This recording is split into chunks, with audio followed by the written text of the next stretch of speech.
Revista Agropecuaria del sábado 17 de abril. Tenemos el honor de contar con el ingeniero Manuel de Jesús Amezquita, ex ministro varias veces de Agricultura.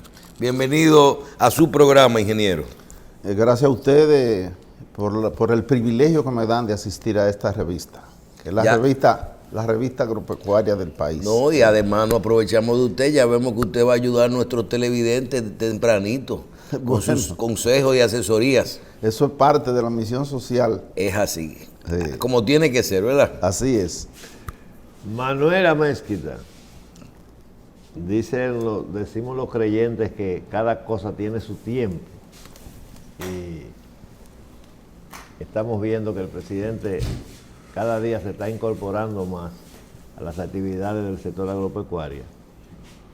Y queremos una opinión de su parte de este acontecimiento ahora con la importantización que se le está dando al sector agropecuario desde que inició el gobierno y ahora con la presencia del presidente Abinader, que vemos que sabe muchísimo de agropecuaria porque está dando declaraciones y análisis y todo eso. Así es que, ¿cómo usted ve eso desde el punto de vista de la identidad con el sector y demás cosas que usted le pueda añadir? Adelante, Manuel. El presidente, más que la sabiduría que tú dices que tiene o que demuestra con los asuntos agropecuarios, es la intención y la decisión que ha tenido apoyando el sector agropecuario, y ese acompañamiento y esa visita que hace a los productores no es más que un respaldo del gobierno a esos sectores. No es solamente al sector arrocero que lo ha hecho, ya lo ha hecho con anterioridad con los productores de pollo, con otros productores de la agropecuaria. Una de sus primeras decisiones al tomar posesión del gobierno fue una demostración fehaciente al canalizar préstamos a tasa cero a través del Banco Agrícola, un banco agrícola más humano, más sensible y más cercano a los productores, eficientemente prestado, adecuadamente sustentado esos préstamos. Entonces esa fue la primera demostración que dio el presidente de cercanía al sector agropecuario. Después hemos visto los ataques que en principio quisieron hacerse al gobierno, como si trajera, yo decía en este mismo programa, los plátanos en los bolsillos y la habichuela en los bolsillos, y de eso ya prácticamente se está pasando. Una buena cosecha en San Juan de la Maguana, récord que ya es responsabilidad de este gobierno. Los plátanos tú los puedes conseguir en el campo entre 4 y 6 pesos según la calidad. La yuca tú la puedes conseguir a 7 pesos la libra en el campo, la batata por igual. Es decir, que los precios, con el esfuerzo del gobierno, con la política que ha trazado el Ministerio de Agricultura, con la siembra de los proyectos del Instituto Agrario Dominicano, que si tú haces un recorrido, los proyectos del IAD están prácticamente sembrándose y cosechándose. Entonces podemos decir que la orientación y el apoyo que le da el presidente es el puntillazo de respaldo a la agropecuaria nacional, y lo acaba de demostrar en el inicio de la cosecha de arroz, uno de los rubros más importantes de la canasta básica de los dominicanos, diciendo yo estoy aquí, yo lo estoy respaldando, y eso es plausible, y eso es apreciable, y eso es valorable en un presidente cuando dedica su tiempo a darle al sector, uno de los sectores más importantes, su tiempo y su apoyo. Podríamos decir que es el producto de mayor importancia en la dieta alimentaria nacional, porque es el cereal que más se consume. Del único que nos comemos 120 y tantas libras al año per cápita es de ese señor que se llama arroz, y que los dominicanos entendemos todos por lo que sostiene, como para usar un término casero práctico, que si no comemos arroz estamos en déficit en el día. Hay gente que si no come arroz no comió. No, porque está en los hábitos. Manuel, cuando conversaste de plátanos, nosotros nos caracterizamos aquí en la revista siempre por no ser neutral, nosotros queremos ser veraz, como dice una periodista de CNN, que es su interés. Y también la veracidad comienza cuando uno despeja las confusiones. Tú sabes que hay variedades y tipos de plátano. Hay el plátano barahonero, hay el plátano criollo macho por hembra del Cibao, por poner un ejemplo, del Cibao y de otras provincias, pero principalmente de La Vega y de Moca. Y el FIA. Y hay el FIA. Es bueno aclarar esos precios porque el que cree que se va que puede consumir o adquirir un plátano barahonero en 6 pesos, si se confunde, entonces habrá una presión de la opinión pública, entendemos nosotros, y de los consumidores hacia algo injusto para los que producen plátano macho, que tú sabes que el racimo es pequeño, pero es el plátano que principalmente se consume en la capital. Y yo quiero que tú aclares ahí un poquito, porque mañana, dentro de varias semanas, vamos a tener la gente con el show aquel que estuve revisando unos programas anteriores, que sale la gente con el plátano de que 30 pesos porque en un colmado le cobraron 30. Sí, pero también tú sabes que aparte de la cáscara que tiene el plátano, está la cáscara política que se le pone a las declaraciones cuando se dan. Ese es más grande. Que es más grande y más verde. Los deseos de importación. Entonces, los plátanos, yo te hablo de un precio promedio de 5 pesos, pero tú puedes conseguir el FIA en 4. Estamos hablando a nivel de campo. Sí. Porque yo cuando venía en el camino estábamos hablando con una tía de los precios que ella vendió ayer. ¿Y vendió a 4? Vendió a 4.5, ¿no? a 4.5 el FIA, pero el criollo es más caro porque tiene más calidad y tiene más volumen. Y el barahonero es más... Es el que llega a 6 aquí, el de 4.5. Y el barahonero es más caro porque es más grande, más volumen y tiene también más calidad. Sí, entonces, esos precios varían entre 4.5 y 7 pesos un plátano a nivel de campo. Exacto. Igual que un quintal. Que lo pone aquí entre 6 y 12 a nivel de la capital. Correctamente, porque la intermediación, el combustible y la intermediación nunca se va a acabar. Porque cada uno tiene su intermediario. Ese es el vehículo que trae, no el vehículo desde el punto de vista etimológico, sino el vehículo, el mecanismo que pone ese es su negocio, los productos en manos de la gente. Correcto. Yo siempre digo eso y la gente piensa que es defendiendo al intermediario. No, y es que sin intermediario no hay alimento. ¿Y cómo se puede acabar? Al menos que no hay una política súper agresiva del gobierno a través de INESPRE. Pero INESPRE con inventarios. No entonces, INESPRE con salida a la calle, a salida a un barrio. Sino con un inventario que tenga 3 millones de quintales de arroz. Y tú, como comerciante, sabes que no puede alterar los precios porque INESPRE está al acecho con 3 millones de quintales de arroz en almacén. Entonces, si un INESPRE no está fortalecido en su estructura de inventario, no puede hacerle frente a los intermediarios. Porque esto es un asunto de oferta y demanda. Lo que hablábamos de los precios de las batatas, de la yuca, si ustedes cogen los precios a principios de gobierno y lo cogen ahora, los precios están estables y asequibles. Pero también tenemos que defender que no lleguen a un derrumbe tal que quite el estímulo de los productores, porque eso entonces provoca desde ahora una escasez.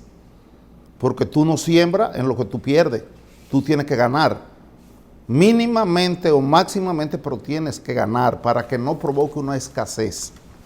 Eso sucede con los pollos y sucede con los huevos. Me decía un compueblano hace un momento, digo, ¿cómo están los huevos? Dice, yo compré a 7 pesos. Y gracias a Dios que están a 7 pesos, me dice él, porque yo no puedo comprar 7 pesos de salami ni de queso geo porque no me lo venden. Entonces el acompañamiento al víver tradicional de los dominicanos es el huevo y tiene un precio estable, hay inventario suficiente de pollo y de huevo y los precios seguirán manteniendo una estabilidad porque se ha hecho un esfuerzo para que así suceda. Aunque, como le dije, yo leí un político amigo que aprecio mucho, que decía que el sector agropecuario estaba destartalado. Entonces yo digo, pero ¿cómo va a ser? Digo, de luego, él no siembra. Él no siembra, él oye.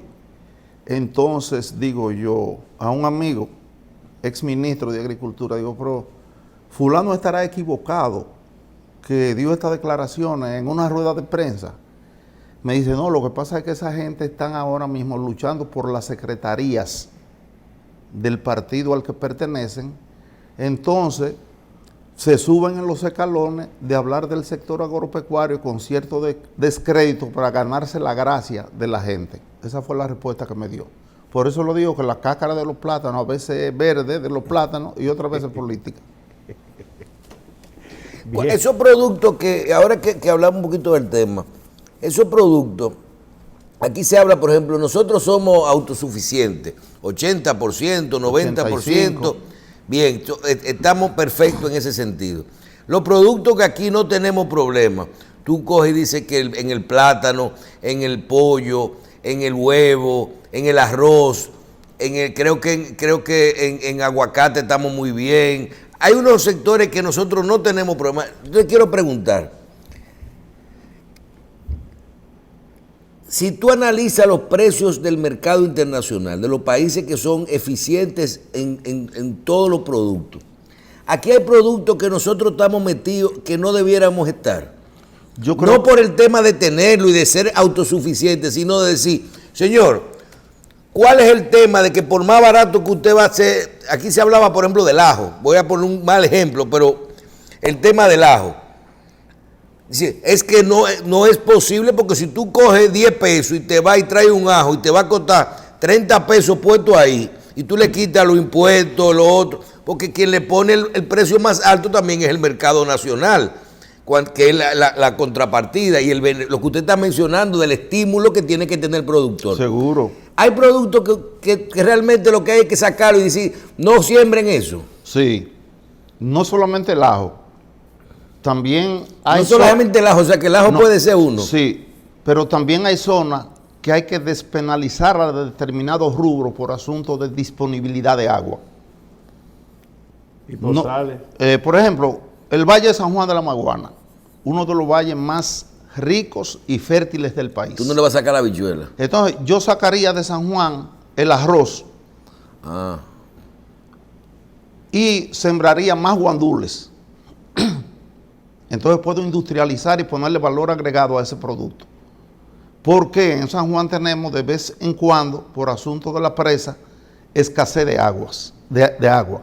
Y el arroz demanda mucho. Y el arroz demanda mucho.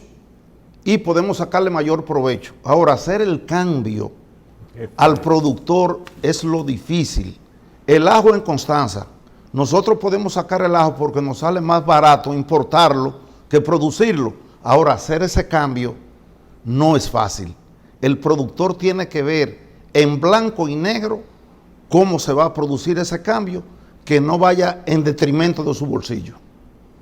Eso es lo primero, con una garantía de que usted va a sembrar, perdón, usted va a sembrar fresa, por ejemplo, pero usted se va a ganar tanto, yo le garantizo tanto, irlo haciendo poco a poco con la sombrilla del gobierno. Y así te podríamos mencionar más productos y más cosas que se pueden sacar, que nos sale más barato importarlo, por razones de que hay países que su costo de producción es más barato, como China, por ejemplo, me corrige Santos, con el ajo, que producirlo aquí.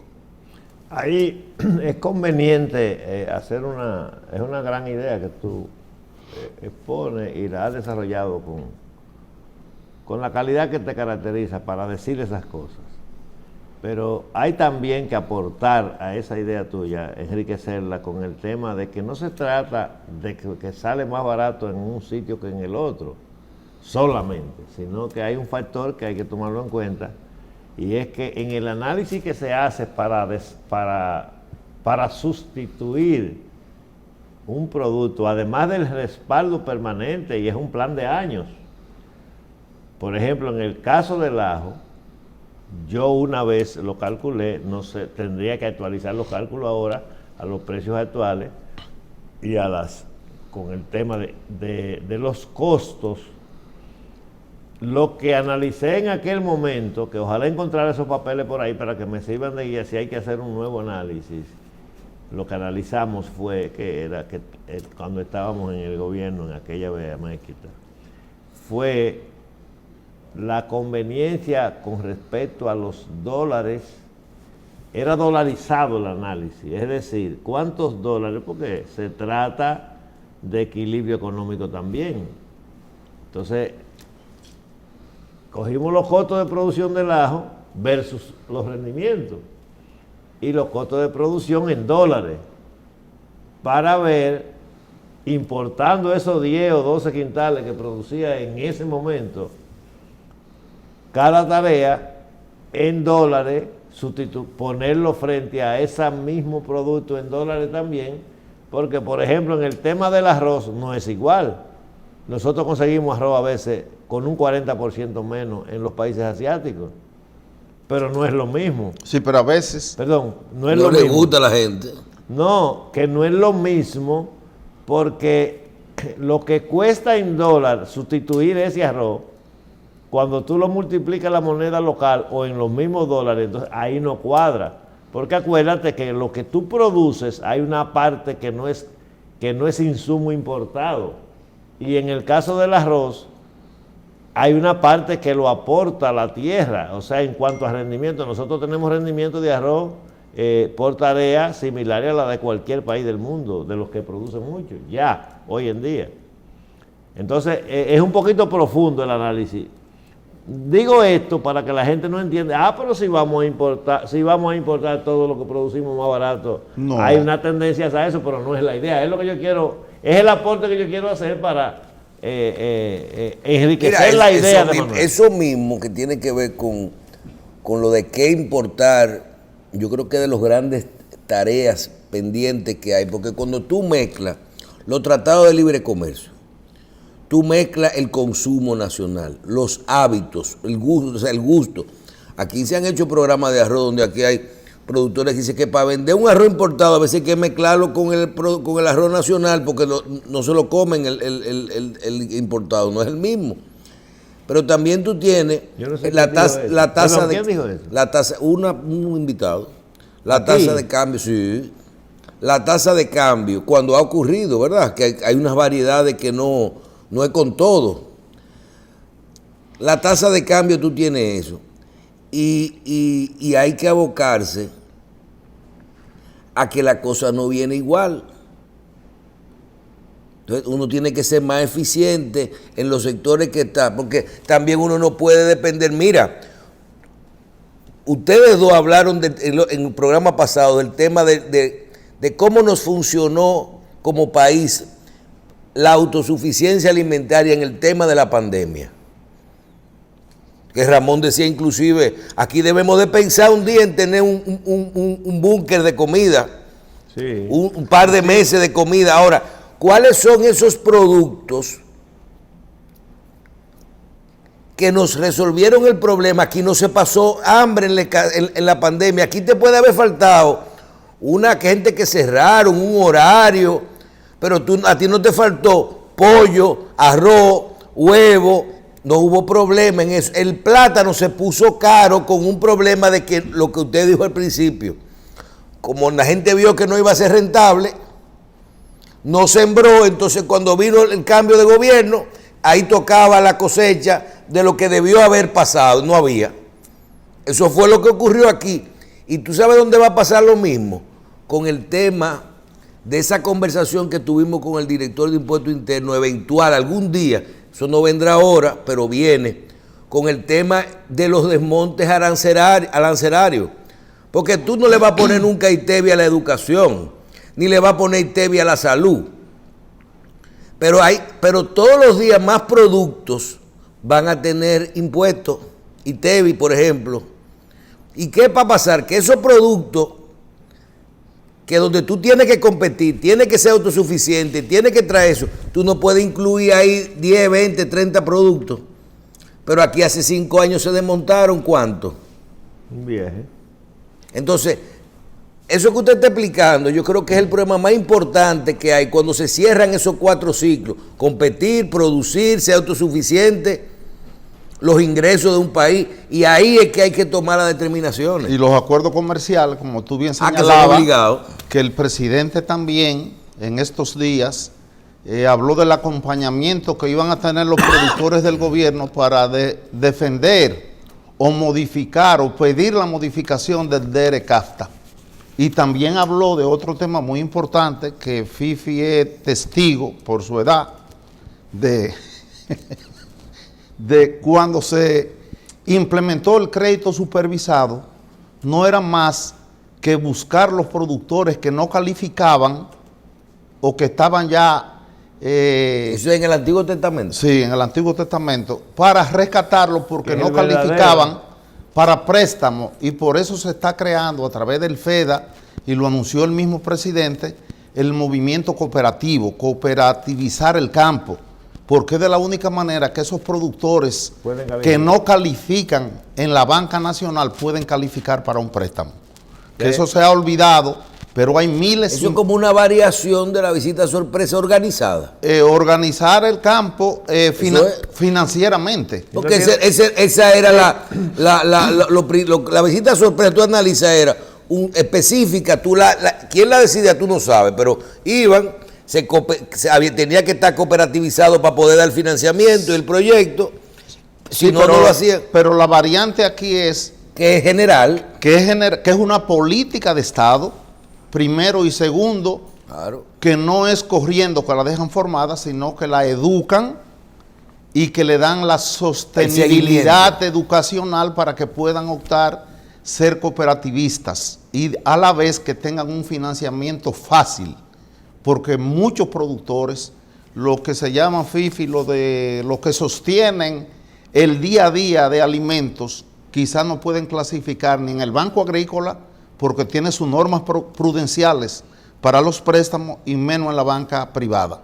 Entonces ese es un componente, esa es una salida muy importante que la vamos a cosechar en el tiempo de que haya cooperativas, la mayor cantidad en el campo dominicano. Hay una estadística que yo no conozco las de allá para acá, pero que siempre tenemos que recordarla, que fueron los últimos números que se sacaron sobre el tema de la tenencia de la tierra, que se hablaba de 16 tareas per cápita por productor. 16 tareas es el promedio. Y de ahí que ese tipo de política que anuncia el presidente tiene la importancia económica que reviste una decisión de esa naturaleza, porque lo primero es que una visita sorpresa, que no es sorpresa, porque no... Si se acepta como sorpresa, entonces es un desorden, porque llegar a una comunidad y dejarle 15 millones de pesos no puede ser de sorpresa. Tiene que haberse previamente inventariado cuál es la necesidad, qué es lo que se quiere hacer. Y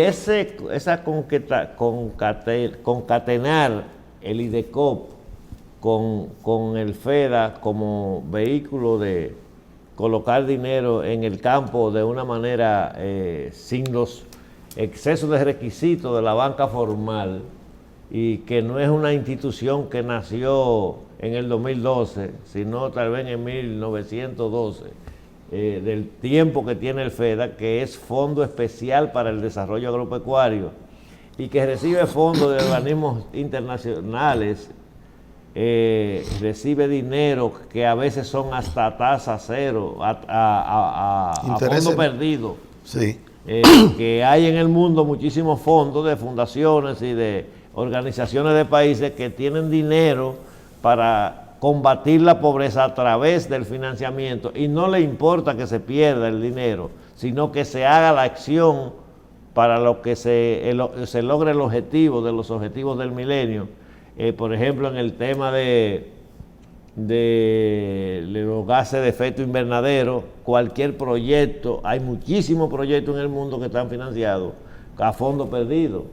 Por ejemplo, para cosas de generación de energía en la actividad que sea, si es de origen orgánico, de origen natural, si es con el viento, si es con paneles, con cosas de esa naturaleza, para ayudar a mejorar el medio ambiente, a veces el fondo es perdido. Es bueno citar eso. De ahí la importancia de lo que está diciendo Manuel con respecto a este logro, de que el presidente hiciera tomar esa decisión de concatenar esas dos instituciones, porque no es lo mismo, se evita que se mal coloquen recursos que pudieran realmente desarrollarse. Y esos recursos van a tener su efecto, lo que se colocaron en el pasado y lo que se coloquen ahora, indudablemente. Pero el tiempo dirá, porque aquí hay unos tecnócratas, y me excusan que me estoy extendiendo un poco y no quiero quitarle espacio a la entrevista y a la experiencia de Manuel. Aquí hay gente que son teóricos y decían siempre que las organizaciones cooperativas y asociativas había que esperar que surgieran ellas por pura necesidad. Manuel recuerda eso en tiempo que trabajamos juntos y nosotros decíamos, yo no creo que la necesidad hay que inducirla. Seguro. Porque si a mí me hacen consciente de que a mí me conviene y a 10 productores más formar una asociación, porque yo tengo que esperar que me surja eso cuando yo esté pasando hambre, ¿no? Y eso ha dado sus resultados. Ahí tú sabes la inducción más positiva del Ministerio de Agricultura cuando prepara gratis la tierra, que prepara 500,000 tareas. Claro. Eso es como cuando te dan el cigarrillo, tú nomás tienes que buscar el fósforo. No te quita una parte del problema. Eso es, porque es que te empuja. No, y la misma asesoría técnica. Te empuja la misma asesoría. Sí, pero te empuja porque es el primer eslabón. Mira lo que tú tienes ahí. Correcto, Eso es el primer eslabón para eso. El primer eslabón para la siembra. Bien, vamos a una pausa. Conversamos con el ingeniero Manuel de Jesús Amezquita.